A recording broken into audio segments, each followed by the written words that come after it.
विषय है, पुलिस ने लाठीचार्ज जरूर की है, लेकिन कब की है? जब पुलिस को आपने लाठीचार्ज करने के लिए मजबूर कर दिया, धक्का मुक्की की, पत्थर चलाया, डंडे मारे, उन्हीं का डंडा छीन करके उनके ऊपर चलाना शुरू कर दिया, उनका हेलमेट नोच लिया, हाथापाई की, मारा, घायल हुए पुलिस वाले, और उसको ये कह रहे हैं कि बच्चे के हाथ टांगे टूट गई, ये टूट गया। बच्चों ने तो मांगा ही नहीं था। ही इज एन एक्टर, एक कमाल का व्यक्ति है। देखिए इनका स्टेटमेंट देखिए, फास्ट ट्रैक कोर्ट बच्चों ने नहीं मांगा था, सारी चीजों पे बन गए फास्ट ट्रैक चीज जी। अच्छा, कभी कभी मैं ये देखता हूं कि आप जब जब भी आप अरविंद केजरीवाल को सुनते हैं तो उनका जो नकल करने वाले जो आर्टिस्ट हैं, मुझे वो एकदम से दिखाई पड़ने लगते हैं कि ये उनके लिए कंटेंट दे देते हैं या हूबहू उन्हीं के जैसा ये एक्टिंग कर देते हैं। अब असली केजरीवाल कौन है, नकली केजरीवाल कौन है, ये समझ में नहीं आ रहा है। क्योंकि अब ये जो बोलते हैं वो भी हास्यास्पद लगता है।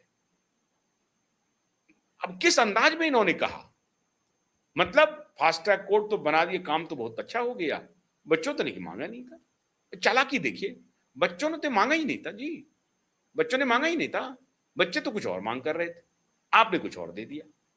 इनकी गहराई देखिए, ये नेता बनने लायक है। दुर्भाग्य इस देश का कि इस प्रकार का व्यक्ति मुख्यमंत्री बन गया। और कभी कभी शक होने लगता है कि हमारे देश की जो आबादी है, ऐसे व्यक्ति को अपने आइकॉन बना लेते हैं और इनके साथ चल पड़ते हैं, भेड़ चाल में इनको भी आइकॉन बना लेते हैं। बहुत दुखद है ये। अभी तक कह रहे थे कि प्रधानमंत्री का एक शब्द बाहर नहीं आया, चुप है प्रधानमंत्री। प्रधानमंत्री बोल क्यों नहीं रहे हैं? सदन में बोलने के लिए सरकार तैयार है, संसद में ऑफिशियल बयान आ गया है कि सरकार चर्चा करने के लिए तैयार है, और जब चर्चा होगी तो प्रधानमंत्री भी जवाब देंगे, बोलने के लिए तैयार है। अच्छा, अब प्रधानमंत्री ने कहा है कि जो पेपर लीक हुआ है उसके लिए फास्ट ट्रैक कोर्ट बनाएंगे और एक टाइम बाउंड, यही तो चर्चा हो रही थी, यही तो चर्चा हो रही थी ना। इसलिए तो हम भी आलोचना कर रहे थे कि 2024 का जो पेपर लीक हुआ उसका क्या हुआ रिजल्ट। मूल सवाल यही है, अगर उस पर एक्शन हो गया होता तो शायद ये घटना नहीं होती। हालांकि उसके बाद भी घटना घटाने वाले तो उसके बाद भी करते हैं भाई। चोरी 1950 में भी होती थी, चोरी आज भी हो रही है। डकैती 1950 में भी होती थी, आज थोड़ी कम हो रही है। महिलाओं के खिलाफ अपराध 1950 में भी हो रहे थे, आज भी हो रही है। तो कुछ अपराध को रोके नहीं जा सकते हैं, लेकिन पेपर लीक को रोके जा सकते हैं, रोके जा सकते हैं पेपर लीक को। अगर नहीं रोके जा सकते हैं तो जिम्मेदारी तो ली ही जा सकती है, कहां मेरे से गलती होगी, हम रोक नहीं पाए, हम फिर कोशिश कर रहे हैं। और उसकी रेमेडी जितनी तरह की हो सकती है स्टूडेंट को देने की, वो रेमेडी दिया जा सकता है। खैर, अब सरकार कह रही है कि हम फास्ट ट्रैक कोर्ट में इसकी सुनवाई करेंगे, और जो भी कोई इसमें शामिल है, बड़े से बड़ा, छोटे से छोटा व्यक्ति, उसको स्ट्रिक्टेस्ट, कठिन, स्ट्रिंजेंट सजा दिलवाएंगे। अब क्या कहेंगे वो? फास्ट ट्रैक कोर्ट की बात कह रहे हैं, वो कॉन्क्रीट सॉल्यूशन दे रहे हैं, कॉन्क्रीट। लेकिन इस कॉन्क्रीट सॉल्यूशन पर श्रीमान केजरीवाल जी को भरोसा नहीं है। वो कह रहे हैं कि शिक्षा मंत्री का इस्तीफा दे दो। लेकिन जब यूजीसी एक्ट बना था तो केजरीवाल ने नहीं डिमांड किया शिक्षा मंत्री का इस्तीफा, नहीं डिमांड किया, क्योंकि उसको सूट कर रहा था। अच्छा, अब केजरीवाल को यह भी नहीं मालूम है कि शिक्षा मंत्री ने कल ही कह दिया है कि 2027 से जो नीट एग्जाम होंगे वो कंप्यूटराइज्ड होंगे। अब आप कहेंगे कि कंप्यूटर में तो और भी लीक होने की संभावना है, तो नहीं, इंजीनियरिंग कॉलेज के एग्जाम होते हैं, कहां लीक हो रहे हैं? कोई संभावना ही नहीं है। और अगर फिर भी आप तो ईवीएम में भी कह रहे हैं हैक कर लिया। चुनाव आयोग दसियों बार सभी पॉलिटिकल पार्टी को खुली चुनौती दिया कि आप अपना ईवीएम लेके आ जाइए, आप हमारे ईवीएम को छोड़ दीजिए, आप कोई ईवीएम लेके आ जाइए और उसे हमारे सामने में डिमॉन्स्ट्रेट करके बताइए कि ईवीएम हैक हो सकता है, बताइए। कोई पार्टी नहीं पहुंची, लेकिन उसको पॉलिटिकल मुद्दा बनाया। ठीक उसी प्रकार से अब अगर computerised exam, full proof exam होगा, लेकिन उसमें भी कहेगा कि नहीं वो भी हैक हो गया, हैकर्स ने हैक कर लिया, वहीं से लीक हो गया एग्जाम, वहीं से लीक हो गया क्वेश्चन। कंप्यूटराइज एग्जाम में भी लीक हो गया, तो इंजीनियरिंग के जो कंप्यूटराइज एग्जामिनेशन हो रहे हैं वो लीक नहीं हो रहे हैं। इस व्यक्ति को यह भी जानकारी नहीं है कि धर्मेंद्र प्रधान ने कर घोषणा कर दी कि 2027 का जो नीट होगा वो कंप्यूटराइज्ड होगा, उसके लिए सारी व्यवस्थाएं पूरी की जा रही हैं, उसकी तैयारी हो रही है। नहीं माने, कोई बात नहीं है, आप इनकी बात को छोड़ दीजिए। मतलब श्रीमान केजरीवाल की कहानी देखिए, अद्भुत चल रही है।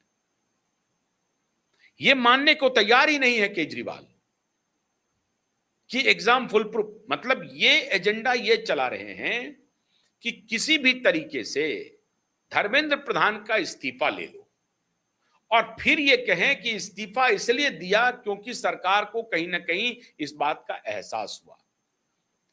फास्ट ट्रैक कोर्ट बन रही है, मतलब अगर आज प्रधानमंत्री ने पहली बार चुप्पी तोड़ी तो वो इस चुप्पी तोड़ करके ये बताने की कोशिश की कि न सिर्फ हम बात नहीं करने के लिए आ रहे हैं, हम कॉन्क्रीट सॉल्यूशन लेकर के आए हैं और हमने कह दिया है कि immediate fast track court convene किया जाए नीट पेपर लीक को लेकर के और टाइम बाउंड तरीके से इसकी सुनवाई हो और गुनहगार को सजा मिले।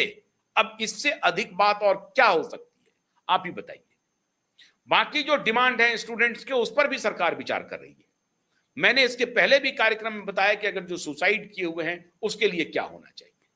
खैर, अब ये भी कहानी चली गई, इनकी धूर्तता मैंने आपको एक्सपोज करके बता दी। अब मैं आपको दो वीडियो दिखा रहा हूं।